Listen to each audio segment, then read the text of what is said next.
Dzień dobry kochani. Dzisiaj porozmawiamy o tym, co nam dała koronacja Bolesława Chrobrego.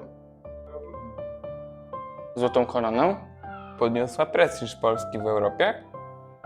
1000 lat czekałem, aż ktoś mnie doceni, bo koronacja to jak zdobycie złotego medalu.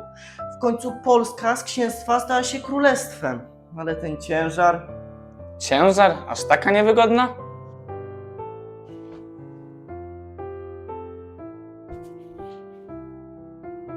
Nie o to chodzi, aby król tylko siedział i liczył pieniądze.